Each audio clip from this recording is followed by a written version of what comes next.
আমি আপনার জন্য খুবই দুঃখিত। আপনাকে এখন জবাবদিহি করতে হবে আপনার এক অতি পাষণ্ড শত্রুর কাছে, যার মধ্যে মনুষ্যত্ব, মায়া, মমতার বিন্দু মাত্র নেই। আমি শুনেছি ধর্মাবতার, আপনি আপনার অমূল্য সময় অপচয় করে অনেক চেষ্টা করেছেন, কিন্তু সফল হননি। তাই আমি শুনেছি ধর্মাবতার, আপনি আপনার অমূল্য সময় অপচয় করে অনেক চেষ্টা করেছেন, তাই কিন্তু সফল হননি। তাই যেহেতু আইনের আর কোনো পথ নেই যার দ্বারা আমি ওর থাবা থেকে মুক্ত হতে পারবো, সেহেতু আমি নীরবে নিজেকে প্রস্তুত করে রেখেছি এই শাস্তি গ্রহণ করবার জন্য। কেউ একজন যান, ইহুদিটিকে ডেকে আনুন। ওই দেখুন আসছে। আপনারা সব সরে গিয়ে ওকে আমাদের সামনে আসতে দিন।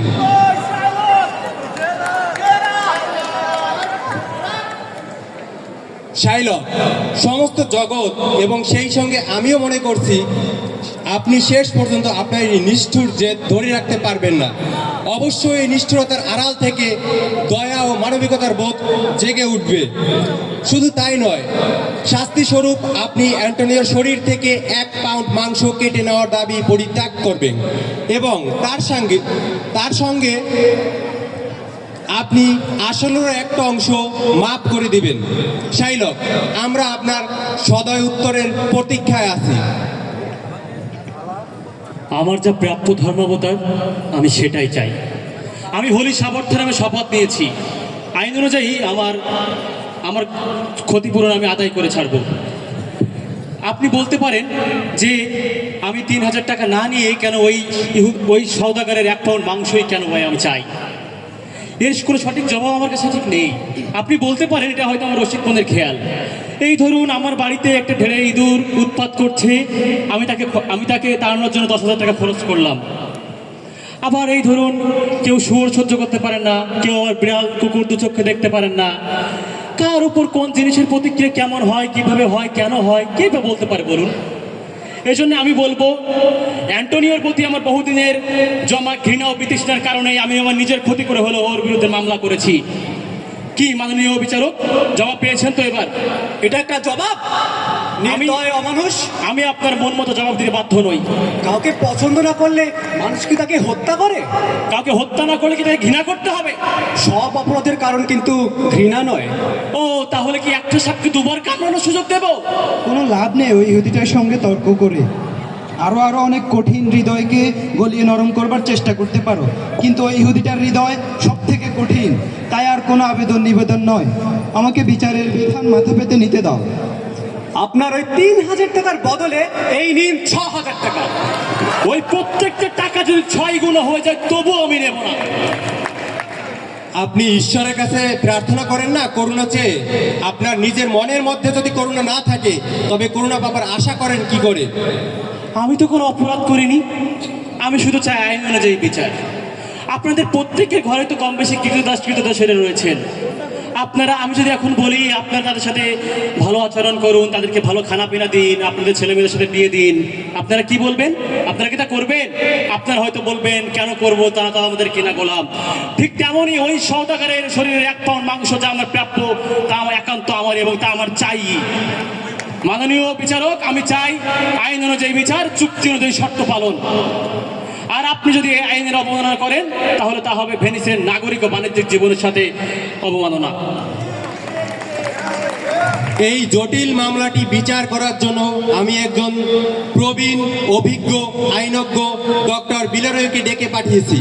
যদি তিনি এখন আদালতে এসে না পৌঁছান তবে মামলাটি আজকের মতো স্থগিত ঘোষণা করা হবে। ডক্টর বিলারিওর চিঠি নিয়ে একজন দূত এসেছে পাদোয়া থেকে। ডাকো সেই দূতকে, নিয়ে এসেছে এই চিঠি। বাহ বাহ অ্যান্টোনিও, এটা তো খুব ভালো সংবাদ। মনে সাহস আমার বন্ধু। ওই ইহুদি আমার রক্ত মাংস সব নিক, কিন্তু তোমার 1 ফোঁটা রক্তপাত আমি সহ্য করতে পারবো না। তালের মধ্যে আমি একটা মুমূর্ষ মেষ, আমার মৃত্যুই তা আগে হওয়া উচিত।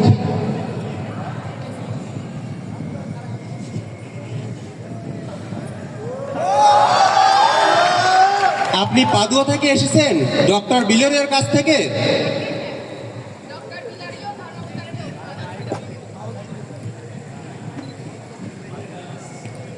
মাইক কই? ও কত যত্ন করে ছুরিতে শান দিচ্ছে দেখো। হ্যাঁ, চুক্তি অনুযায়ী দেউলিয়াটার কাছ থেকে তো ক্ষতিপূরণ আদায় করতে হবে না? ছুরিতে শান তোমার জুতোর তলা দিচ্ছ না নিষ্ঠুর ইহুদি, দিচ্ছ তোমার কঠিন হৃদয়ে।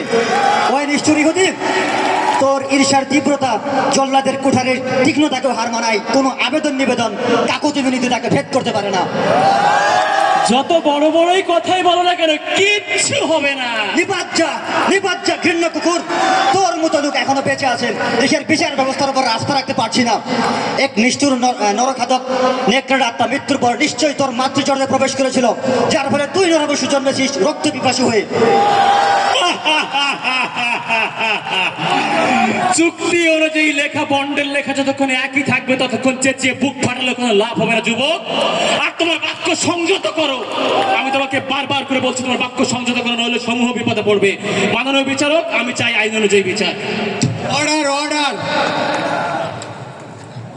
ডক্টর বিলারিও একজন তরুণ অভিজ্ঞ আইনজ্ঞকে পাঠিয়েছেন আদালতকে সাহায্য করতে। কোথায় তিনি? সাদরে অনুমোদন করছি। আপনারা 3-4 জনে যান, তাকে সসম্মানে আদালতে নিয়ে আসুন। ততক্ষণ আদালত ডক্টর বিলারিওর চিঠিতে কি লেখা আছে শুনতে চায়।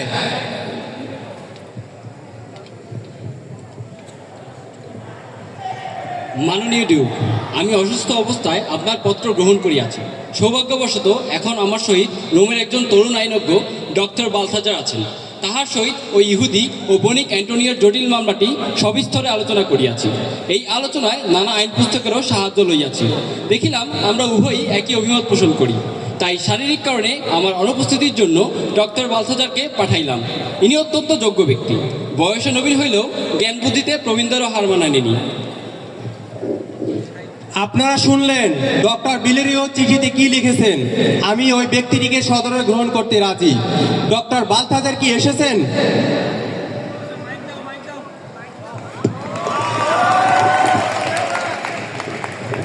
হ্যাঁ মাই লর্ড।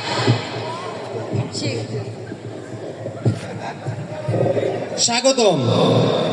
আপনি অবশ্যই এই মামলার জটিল বিষয়টি সম্পর্কে অবগত আছেন। হ্যাঁ মিলর্ড, ডক্টর বিলারিও আমাকে বিস্তারিত বলেছেন।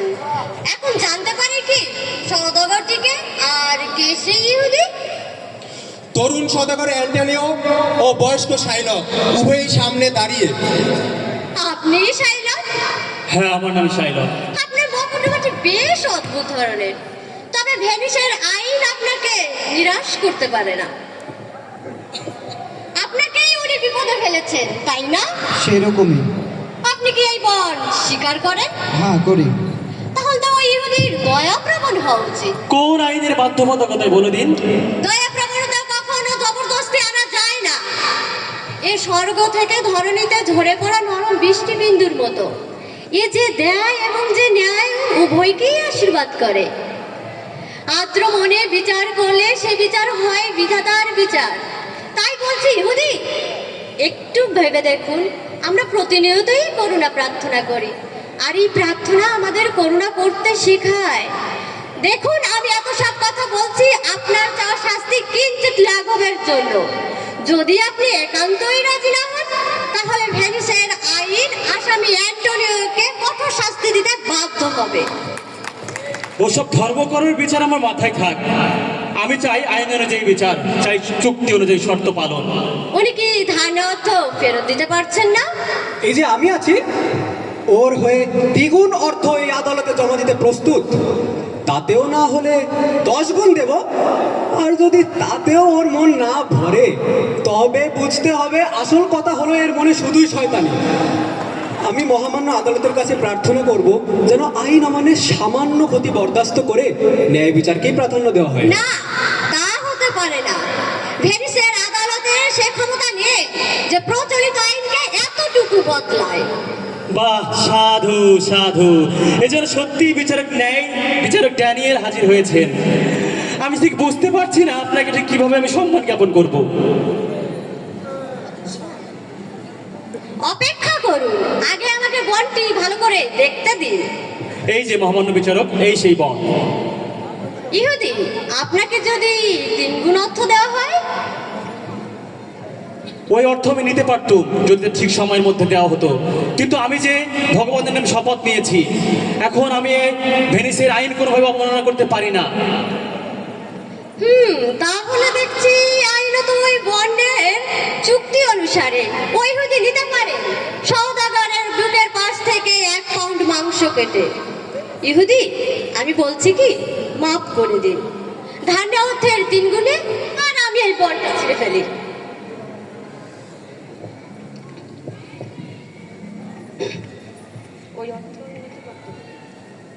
ওই অর্থ আমি নিতে পারতাম যদি সময় মতো দেওয়া হতো, কিন্তু যেহেতু এখন দেয়নি, আমি চাই শুধুমাত্র ওই সওদাগরের শরীরের 1 পাউন্ড মাংস। আমি ওর আমার চুক্তির ব্যাপারে একেবারে অটল। আমার আন্তরিক প্রার্থনা আদালত যেন এখন তার রায় প্রদান করেন। তাহলে আপনার বুকের পেশিগুলোকে প্রস্তুত রাখুন ওনার ছুরিকাঘাতের জন্য। বাহ, চমৎকার হে তরুণ মহান বিচারক, চমৎকার।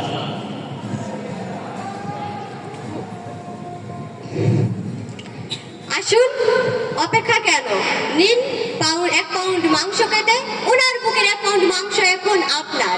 এই আদালত এখন আইনসঙ্গতভাবে সেই রায় দিচ্ছে। হ্যাঁ, সত্যি সত্যি, খুব সত্যি। ওনার বক্ষদেশ হৃৎপিণ্ডের কাছে 1 পাউন্ড মাংস, ঠিক তাই লেখা আছে না বন্ডে? হ্যাঁ, ঠিক তাই।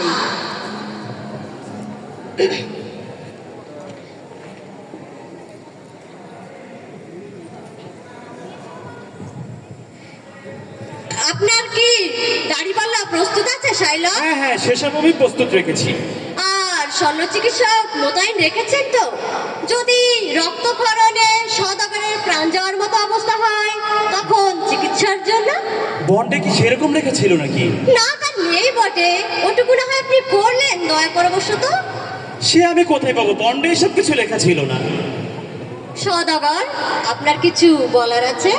খুবই সামান্য, আমি প্রস্তুত। বাসানিও, দাও তোমার হাত, বিদায় জানাই। আমার এই মৃত্যুর জন্য বিদায়, এ কথা ভেবে করুণা কখনো ক্ষোভ করো না নিজের প্রতি। ভাগ্য যেন আমাকে করুণাই করেছে। দারিদ্র্যের জ্বালা নিয়ে বেঁচে থাকা এ যে এক অসহ্য যন্ত্রণা। এই যন্ত্রণা দেবে আমাকে মৃত্যু থেকে মুক্তি। তোমার গুণবতী স্ত্রীকে আমার কথা বলো, বলো নিয়তি কিভাবে অ্যান্টোনিওকে শেষ করেছে। ওই ইহুদি যদি আমার পক্ষে গভীর ক্ষত করে, ভালোই হবে। অ্যান্টোনিও, আমার স্ত্রী আমার কাছে প্রাণাধিক, তবু সেই স্ত্রী ও জগতের সব কিছু আমি ত্যাগ করতে রাজি আছি, যদি তার বিনিময়ে ওই ইহুদি, ওই রাক্ষসের হাত থেকে তোমাকে মুক্ত করতে পারি। আপনার স্ত্রী যদি এ কথা আপনার পাশে থেকে এখন শুনতেন, তাহলে মনে হয় তিনি খুব একটা খুশি হতেন না। আমার স্ত্রীকেও আমি ভীষণ ভালোবাসি। এখন মনে হচ্ছে তিনি যদি স্বর্গবাসী হয়ে অলৌকিক ক্ষমতায় এই নিষ্ঠুর ইহুদির মনের পরিবর্তন আনতে পারতেন। আপনি এ কথা তার অনুপস্থিতিতে বলে বেঁচে গেছেন। আপনার এই অভিলাষের কথা তিনি শুনলে বাড়িতে অশান্তির আগুন জ্বলতো। এই তো খ্রিস্টান স্বামীদের মনোবৃত্তি। আমার মেয়েটা যদি ওই খ্রিস্টানটাকে বিয়ে না করে ডাকাত রাবাসাসকে বিয়ে করতো, তাহলে বোধহয় ভালো হতো। মাননীয় বিচারক, আমরা বোধহয় সময় নষ্ট করছি। আপনি দ্রুত মামলার রায় দিন। হ্যাঁ, ঠিক আছে। এখন ওই সওদাগরের 1 পাউন্ড মাংস আপনার। আইন সেই অনুমতি দিচ্ছে, আপনি কেটে নিতে পারেন। অত্যন্ত ন্যায়পরায়ণ বিচারক।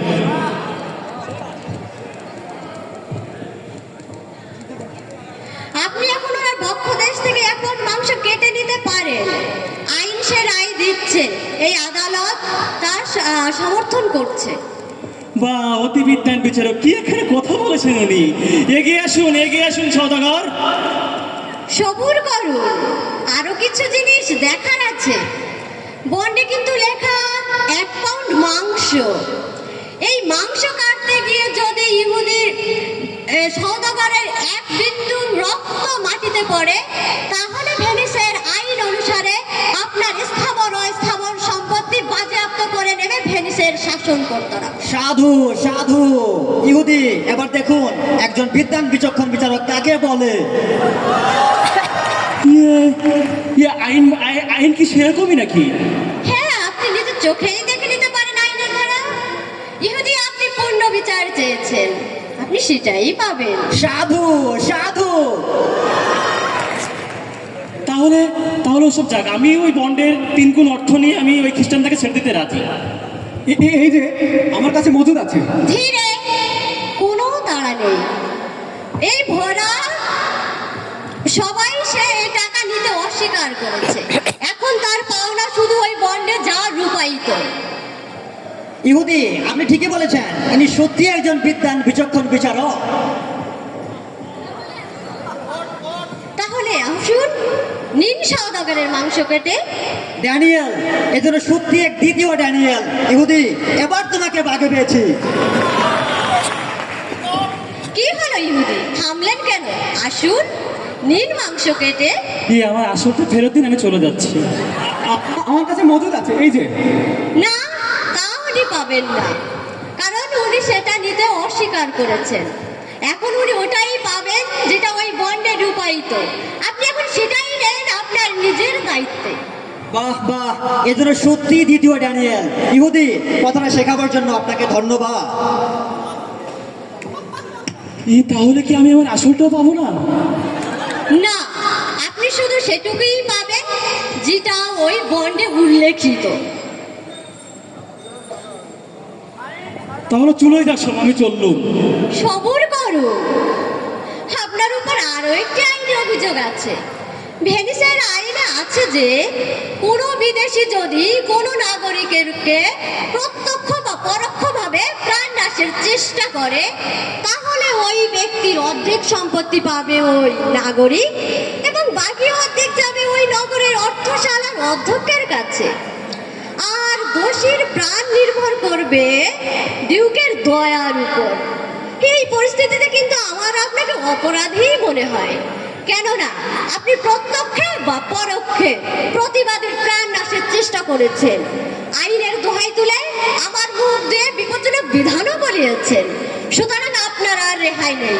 এখনই মাথা নত করে ডিউকের কাছে ক্ষমা প্রার্থনা করুন। ভিক্ষা করুন, যেন নিজেই নিজের গলায় দড়ি দেবার সুযোগ পান। আপনার তো আবার সম্বল বলতে কিছুই নেই, সবই বাজেয়াপ্ত হয়েছে। দড়ি কিনবেন কি দিয়ে? তার চেয়ে বরং সরকারি খরচে ফাঁসি দিয়ে ঝোলাই বোধহয় ভালো হবে। এখন দেখুন আমাদের মনোবৃত্তির তফাৎটা। আপনি চাইবার আগেই আমি আপনাকে ক্ষমা করে দিয়েছি, আর আপনার সম্পত্তির অর্ধেক অ্যান্টনিওর আর বাকি অর্ধেক আমি জরিমানা হিসেবে ধার্য করেছি। ওটা পাবে রাজ্য। আমি চাই না আপনাদের কোনো ক্ষমা। আমার অর্থ উপার্জন, আমার ধন সম্পত্তি সব কিছুই যখন জীবন ধনের ওষুধ, সব জীবনকে আপনারা কেড়ে নিচ্ছেন, আমি আপনাদের কোনো ক্ষমাই চাই না। আমার জীবনটাও আপনারা নিয়ে নিন। অ্যান্টনিও, আপনি কতটা করুণা করতে পারেন ওনাকে? কোনো দয়া মহা নয়, দোহাই দোহাই সৃষ্টিকর্তার। মহামান্য ডিউক, ওই আদালতের কাছে আমার আবেদন যেন ওর অর্ধেক ধন সম্পত্তির জরিমানা মওকুফ করে দেওয়া হয় এবং বাকি যা আমি পাবো তা রেখে দেব ওনার মেয়েকে নিয়ে পলাতক সেই প্রেমিক ভদ্রলোকটিকে দেবার জন্য। আমার আরও দুটি শর্ত আছে। ওই ইহুদিকে খ্রিস্ট ধর্ম গ্রহণ করতে হবে এবং ওর মৃত্যুর পর ওর সকল ধন সম্পত্তি ওর স্ত্রী এবং ওর কন্যা এবং জামাতা পাবে। এটা আদালতের সামনে দানপত্র করতে হবে। কি ধর্মত্যাগ? 14 পুরুষ থেকে যে ভগবানকে উপাসনা করে এসেছি, যাকে যাকে স্মরণ না করে আমি নিজে খাবারও গ্রহণ করি না, তাকে ত্যাগ করতে হবে? এর থেকে অবমাননার কি হতে পারে? এর থেকে তো আমার মৃত্যুই ছিল। ওনাকে তা করতেই হবে, না করলে আমি ক্ষমা প্রত্যাহার করে নিব। ইহুদি, এখন আপনি সন্তুষ্ট তো? হ্যাঁ হ্যাঁ, আমি খুব সন্তুষ্ট, খুব সন্তুষ্ট। পেশকার, দানপত্রটা তৈরি করুন।